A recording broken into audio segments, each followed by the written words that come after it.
दोस्तों नेटो के secretary general mark रट, आपको याद होगा ये वही हैं जो कि कहते थे हम सब ट्रंप को डैडी बुलाते हैं। अब दोस्तों इस डैडीज बॉय ने अपने डैडी को खुश करने के लिए पीएम मोदी को मॉक किया है, जिसमें इन्होंने एक बड़ा ही वाहियात बयान दिया, जिसमें उन्होंने कहा कि पीएम मोदी तो रोज पुतिन को कॉल करते हैं, कॉल करके बोलते हैं कि तुमको मैं तो सपोर्ट करता हूं, लेकिन सपोर्ट करने का देखो मुझे क्या कीमत देना पड़ रहा है, ट्रंप ने मेरे ऊपर कितना टैरिफ लगा दिया और ये सारी बात। अब यहां पर सवाल पूछा जा रहा है, क्या नेटो ने भारत के पीएम ऑफिस के फोन्स वगैरह को टैप करके रखा है, जो ये सारी बात वो सुन रहे हैं। दूसरी बात यहां पे दोस्तों ये उभर रही है कि यूएस मीडिया में एक न्यूज आ रहा है कि देखिए भारत ने साफ साफ अमेरिका को कह दिया है कि देखिए रशियन ऑयल यदि आप चाहते हैं हम बाई करना कम करें, तो हम ये सोच भी तभी सकते हैं जब आप कुछ नए ऑल्टरनेटिव्स हमारे लिए बना दें, जो हमें उसी कीमत पर तेल वगैरह दिला सकें, जो कि ईरान है या फिर वेनेजुएला है। इन शॉर्ट कह दिया है, ना तो आप ईरान या वेनेजुएला से सैंक्शन हटाने वाले हैं, ना आप सैंक्शन हटाएंगे, ना हम रूसी तेल बंद करेंगे। लेकिन दोस्तों इन सब के बीच में एक कहानी हमें देखने मिल रही है, यह है स्टोरी ऑफ लेवरेज। कैसे चाइना, उसे कोई फर्क नहीं पड़ता, आप कोई भी सैंक्शन लगा दीजिए, वो ईरान से तेल लेता जा रहा है, लेकिन हमें यूएस से आज भी कुछ सैंक्शंस का डर हमें सताता है। दोस्तों ये है टेल ऑफ टू कंट्रीज की। ये बताता है जैसे कि चाइना के लिए 2008 और उसके पहले का जो एक दशक रहा, वो एक डिकेड ऑफ साइलेंस था, जिसमें शांति से चुपचाप कोने में चाइना ने अपनी शक्ति को बढ़ाया था। भारत के लिए भी लगता है वो दशक आ चुका है, क्योंकि आज जो हमारी जीडीपी है कहीं ना कहीं चाइना के ही जीडीपी जितनी है, जितना वो 2008-10 के आसपास हुआ करता था। तो ये समय भारत के लिए भी कुछ वही है। क्यों मैं ऐसा कह रहा हूं, आइए आज के वीडियो में देखते हैं, क्योंकि बहुत ज्यादा इस पर चर्चा हो रही है। नेटो चीफ ने क्या कहा है, किस प्रकार से दिल्ली फोन कॉल पे पुतिन को बोलता रहता है कि देखो तुम्हारे लिए हमें क्या कीमत देनी पड़ रही है। ये उनको कोई नहीं पूछ रहा, सामने जो इंटरव्यूअर है यहाँ पे वो नहीं पूछ रही कि नेटो का ही स्लोवाकिया और हंगरी क्या कर रहा है, वो तो 90% तेल रशिया से ही लेता है, तो भारत को क्यों आप पॉइंट आउट कर रहे हैं। खैर इन्होंने क्या कहा है पहले तो आप जरा ये सुनिए। Delhi is now on the phone with Vladimir Vladimirovich Putin in Moscow, and Narendra Modi asking me, "Hey, I support you, but again, could you explain to me this strategy? Because I have now been hit by these 50% tariffs by the United States." So President Trump is implementing what he says.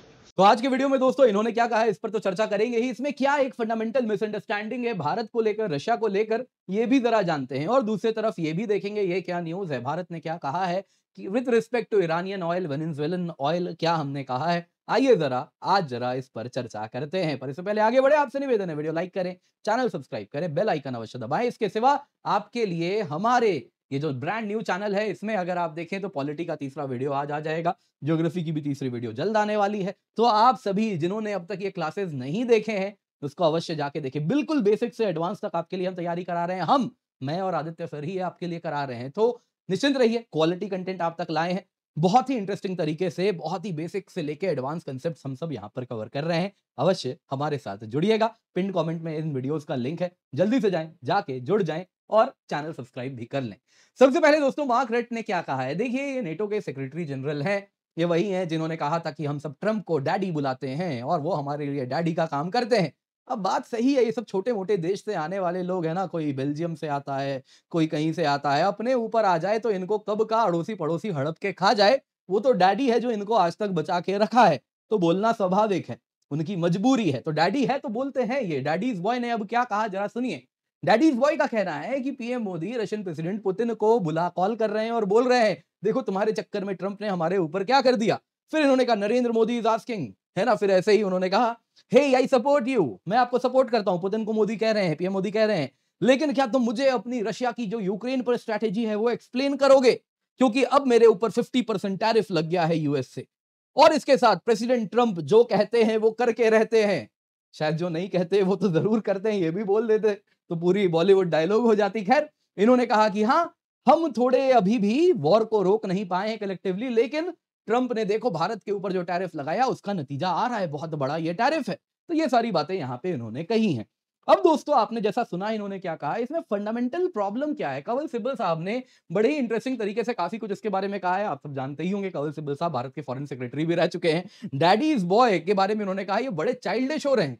तो यहाँ पे दोस्तों कुछ fundamental चीजें हैं जो इनके statement से हमें पता चल रही हैं, जो बता रहा है कि ये जो वेस्ट है, जो नेटो है, ना तो ये भारत को समझ पाया, ना ही रशिया को समझ पाया, या समझ के भी अपने पॉलिटिक्स को चमकाने के लिए ना समझ बन के बैठा है। यहां पे दोस्तों इंडिया की जो फॉरेन पॉलिसी है उसमें स्ट्रेटेजिक ऑटोनॉमी को हम फियर्सली गार्ड करते हैं, कोई आज से नहीं, ये दशकों से करते रहे हैं। और हमारी फॉरेन पॉलिसी में बड़ा क्लियर है, बायलैटरल रिलेशंस को प्रायोरिटाइज किया जाता है एक्सटर्नल प्रेशर्स के ऊपर। ये हमने एससीओ समिट में भी देखा था। अब दोस्तों यहां पे देखिए कुछ छोटी मोटी चीजें हम इग्नोर कर सकते हैं कि अमेरिका के साथ संबंध जरूरी है वेनेजुएला के साथ जो है उसकी तुलना में। तो वेनेजुएला तेल को नहीं खरीदना है, ठीक है, हम नहीं खरीदेंगे। लेकिन रशिया को आप, भारत और रशिया के संबंध को भारत वेनेजुएला या फिर भारत ईरान से भी आप उसकी तुलना नहीं कर सकते। भारत रशिया के संबंध केवल ट्रेड टाइज तक सीमित नहीं है, बल्कि इसमें एक बहुत इंपॉर्टेंट डायमेंशन है geo strategic, military alliance, alliance ना सही लेकिन मिलिट्री कोऑपरेशन, जो कि बहुत जरूरी है। आज तक जब इन पश्चिमी देशों ने पाकिस्तान को आर्म किया है, वेपन दिया है, तो हमारे पास कोई ऑल्टरनेटिव नहीं था, तो उसमें हम रशिया से ही आर्म्स लेते थे। नतीजा क्या हुआ है, ओवर द इयर्स 80% तक एक समय में भारत का इंफ्रास्ट्रक्चर जो मिलिट्री का था वो रशियन था। आज भी अगर आप देखें तो हम रिप्लेसमेंट कर रहे हैं, फ्रेंच से लेके बाकी चीजें आ रही हैं, लेकिन जो लेगेसी इन वेपन्स हैं हमारे, वो आज भी रशिया पर निर्भर करते हैं। तो हम रशिया के साथ अपने संबंधों को केवल अमेरिका को खुश करने के लिए हटा नहीं सकते। तो ये अगर अमेरिका सोच रहा है या पश्चिमी देश सोच रहे हैं कि भारत अपनी स्ट्रेटेजिक ऑटोनॉमी को किनारे रखते हुए रशिया से संबंध तोड़ लेगा क्योंकि पश्चिमी देश उसे कह रहे हैं, जो कि बदले में भारत को से केवल और केवल पीठ में छुरी मारते हैं, तो वो तो भारत करने से रहा। दूसरी तरफ दोस्तों यहां पे वो पुतिन को भी नहीं समझ पाए। पुतिन की स्ट्रेटेजी क्या है, यूक्रेन के खिलाफ वो क्यों युद्ध कर रहे हैं, कोई मजा आ रहा है इसलिए तो नहीं कर रहे। कारण बड़ा सरल है, यूक्रेन के खिलाफ उनका युद्ध इसलिए हो रहा है क्योंकि यूक्रेन वेस्ट के लिए एक लॉन्चिंग पैड बना हुआ है। वो नहीं चाहते नेटो फर्दर एक्सपैंड करे और ग्रेट रशियन प्लेन्स जहां से बड़ा स्विफ्ट मूवमेंट हो जाए, रशिया पूरा का पूरा वल्नरेबल हो जाए नेटो के लिए, वैसा वो नहीं होने देना चाहते। तो इसलिए वो हर हालत में कहते हैं यूक्रेन को नेटो का सदस्य नहीं बनने देना है। अगर यूक्रेन बोल लेता मुझे नहीं बनना नेटो का सदस्य, तो शायद वॉर होता भी नहीं। लेकिन यहां पे दोस्तों ये सोचना कि पुतिन अपनी स्ट्रेटेजी बदल देंगे सिर्फ इसलिए क्योंकि भारत हमारे मित्र पे दबाव बन रहा है, तो मैं अपनी जो नेशनल जियो स्ट्रेटेजी है, जो हमारी इकोनॉमिक स्ट्रेटेजी है, जो हमारी जियो पॉलिटिकल वहां पे पूरा का पूरा फील्ड है, ग्राउंड है, मैं उसको दरकिनार कर देता हूं क्योंकि हमारे दोस्त भारत को दिक्कत हो रही है। तो ये चाइल्डिश है, ऐसे देश नहीं काम करते। तो यही बात है दोस्तों, यहां पे इन्होंने, कवल सिब्बल साहब ने यही कहा कि देखिए this is a very childish take. इस प्रकार की बात डैडीज बॉय कर रहे हैं, तो डैडीज बॉय चाइल्डिश नहीं होंगे तो कौन होगा। फाइनली इन्होंने ये भी कहा, ये जो बात ये मन गढ़ंत बता रहे हैं, क्या ये पीएम ऑफिस को सुनते रहते हैं, मॉनिटर करते रहते हैं, क्या ये कहना चाह रहे हैं, क्या ऐसा हो गया है। तो दोस्तों ये कहीं ना कहीं मार्क रट की बात है। अब दोस्तों यहां पे जरा देखते हैं रशियन ऑयल पे क्या न्यूज है। अगर आप देखें तो ट्रेड टॉक्स के दौरान भारतीय ऑफिशियल्स ने यूएस काउंटर पार्ट्स को कहा है कि यदि रशियन ऑयल इंपोर्ट्स को हमें रिड्यूस करना है तो हमें सब्स्टिट्यूशन चाहिए, कोई और हमारे पास होना चाहिए, ईरान या वेनेजुएला, जहां से हम तेल ला सकें। अब दोस्तों ये अगेन अमेरिकन मीडिया में आया है, ब्लूमबर्ग अभी वो और एक फेक न्यूज चला रहा था, वो भी पकड़ा गया है। तो भारत को लेके ये ऑफ लेट कुछ फेक न्यूज यहां पर आ रहे हैं या अनकंफर्म्ड न्यूज चलते हैं। तो ये भी ऐसे ही है, बिना किसी वेरिफिकेशन का सोर्सेज के हवाले न्यूज चल रहा है, तो मैं भी आपको एज इट इज बता रहा हूं। तो इसमें उन्होंने यही कहा कि देखिए रूसी तेल को अगर हमें रिड्यूस करना है तो ईरान या वेनेजुएला से आपको तेल खोलना पड़ेगा। अब दोस्तों ये कुछ ऐसी बात है कि ईरान और वेनेजुएला पे क्या यूएस सैंक्शन हटाएगा। यदि सैंक्शन नहीं हटाएगा तो इंडिया ने कह दिया इसका नतीजा ये होगा कि जो ऑयल की कीमत है ग्लोबली बढ़ जाएगी, और ये हम नहीं चाहेंगे दुनिया और हमें सफर करना पड़े। दोस्तों यहां पे आपको बता देता हूं, ईरानियन ऑयल हमने 2019 में खरीदना बंद किया था और कारण था अमेरिकन सैंक्शंस। वैसे ही रिलायंस इंडस्ट्रीज ने वेनेजुएलन क्रूड को अभी रिसेंटली, आप देखें तो बाइडेन जाते जाते वेनेजुएलन क्रूड को ओपन करके गए थे कि रशिया के ऊपर निर्भरता हम सबकी कम हो सके, तो हमारे पास ऑल्टरनेटिव्स आ सके। लेकिन ट्रंप ने वापस से लगा दिया और जो रिलायंस इंडस्ट्रीज वेनेजुएला से क्रूड ला रही थी वो भी हमें बंद करना पड़ गया। दोस्तों यहां पे एक बात बताना चाहूंगा आपको, जो ऑयल रिफाइनरीज कीमत पे करते हैं, जो कीमत अदा करते हैं तेल की, रशियन क्रूड की है $68.9 पर बैरल। सऊदी अरेबिया से अगर आप लेंगे तो ये $77.5 पर बैरल है। यूएस से इस वक्त $74.2 पर बैरल है। अब दोस्तों यहां पे मत भूलिएगा, यदि ये रशियन तेल हम खरीदना बंद कर दें तो पूरी दुनिया की निर्भरता सऊदी और यूएस के ऊपर आ जाएगी, रादर पूरे वेस्ट एशिया और यूएस के ऊपर आ जाएगी, तो ये कीमत भी बहुत ज्यादा बढ़ जाएगी। तो इस वजह से मजबूरी है, रशियन ऑयल नहीं खरीदेंगे तो फिर क्या करेंगे, इतनी ज्यादा कीमत थोड़ी पे करेंगे। ईरानियन और वेनेजुएलन ऑयल ये भी कुछ वैसे ही रूसी तेल की तरह डिस्काउंटेड प्राइसेस पे उपलब्ध हो सकते हैं, तो सेम कॉस्ट हो सकता है। As a matter of fact Iranian oil तो हमें सस्ता पड़ेगा, क्योंकि रशियन ऑयल अगर आप देखें तो ट्रांसपोर्टेशन कॉस्ट काफी अधिक हो जाता है, बहुत दूर से आता है। लेकिन ईरानियन ऑयल तो बिल्कुल बगल में है, कोई समस्या ही नहीं है। तो यहां पे बहुत कम ट्रांसपोर्टेशन कीमत अदा करने के बाद हम डिस्काउंटेड ईरानियन ऑयल यदि लेने लगे तो हमारे लिए एनर्जी को काफी ज्यादा मजबूती भी मिलेगी, हमारी एनर्जी जो हमारी सिक्योरिटी है उसको। अब दोस्तों यहां पे आपको जानना होगा हम क्यों नहीं ईरानियन ऑयल ले रहे हैं। आज भी क्यों हम एज पर ब्लूमबर्ग अमेरिका को कह रहे हैं तुम करो, तुम्हारे सैंक्शन का डर है। क्या चाइना भी ऐसे ही ऑपरेट करता है?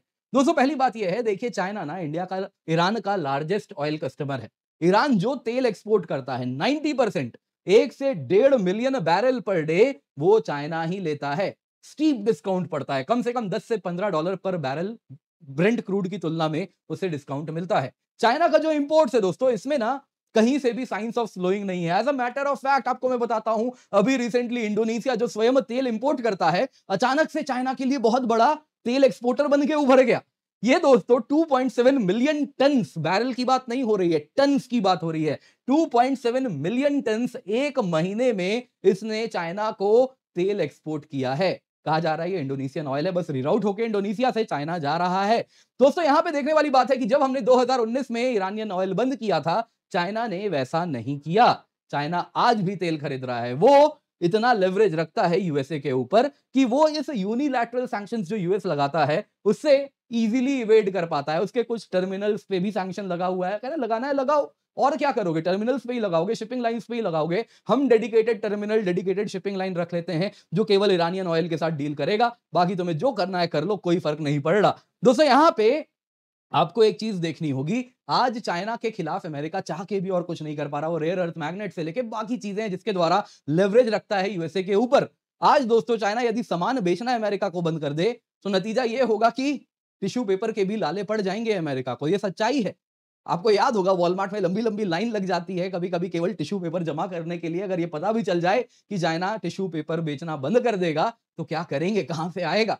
दोस्तों ये डिग्री ऑफ निर्भरता है अमेरिका की चाइना के ऊपर। तो इस वजह से जो लेवरेज चाइना के पास है वो हमारे पास नहीं है। अब दोस्तों इसमें ऐसा नहीं है कि करंट सरकार की ये कमी है, बिल्कुल नहीं। ये ओवर द टाइम होता है। हम उस रास्ते पर चलना शुरू हो गए हैं जहां पे हम ग्लोबल माइट रखना शुरू करें। लर्निंग यही है।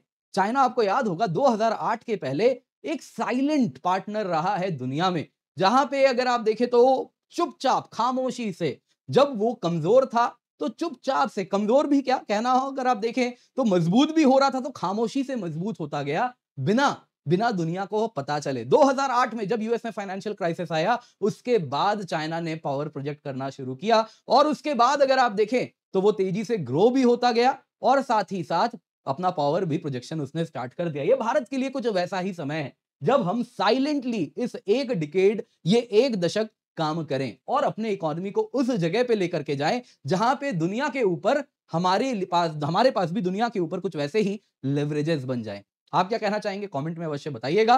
दोस्तों लाइक जरूर कीजिएगा। इसके सिवा आपके लिए शिक्षा महोत्सव हम लाए हैं जिसके द्वारा ये ऑफर लेकिन कल खत्म हो रहा है, तो जल्दी से जाएं, जाके जुड़ जाएं। 2026 के अगर आप एस्पिरेंट हैं, 6 महीने का सब्सक्रिप्शन लेंगे, 6 महीना आपको हम फ्री देंगे। 2027 के एस्पिरेंट हैं तो 12 महीने के लेने पे 12 महीने फ्री मिलेगा, 12 महीने का एश्योर भी मिलेगा। 18 अगर आप 2028 के एस्पिरेंट है 18 महीने का सब्सक्रिप्शन लीजिए, 18 महीने फ्री है, 18 महीने एश्योर भी आपको मिलता है। एश्योर के अंतर्गत क्या है दोस्तों, फॉर सम रीजन अगर आप एग्जाम क्लियर नहीं कर पाए तो आप निश्चिंत रहिए, आपको 1 साल का, अगर आपने 12 महीने का सब्सक्रिप्शन लिया तो 12 महीने का हम और सब्सक्रिप्शन दे देंगे। 18 महीने का लिया तो 18 महीने का और सब्सक्रिप्शन दे देंगे, subject to following terms and condition, जो प्रूव करते हैं कि आपने मेहनत की थी, पढ़ाई की थी। तो ये आपको इंश्योर करना है, तो इसका फायदा आप अवश्य उठा लें। मेहनत करेंगे, पढ़ाई करेंगे तो आपको एश्योर भी हम दे रहे हैं, तो जरूर जुड़िए। लेकिन दोस्तों ये ऑफर कल खत्म हो रहा है, बड़ी अफोर्डेबल प्राइस पे आपके लिए सब्सक्रिप्शन लाएं, जल्दी से जाएं, जाके जुड़ जाएं। हिंदी, इंग्लिश सभी में कोर्स है। Use the code KC10 for maximum discount.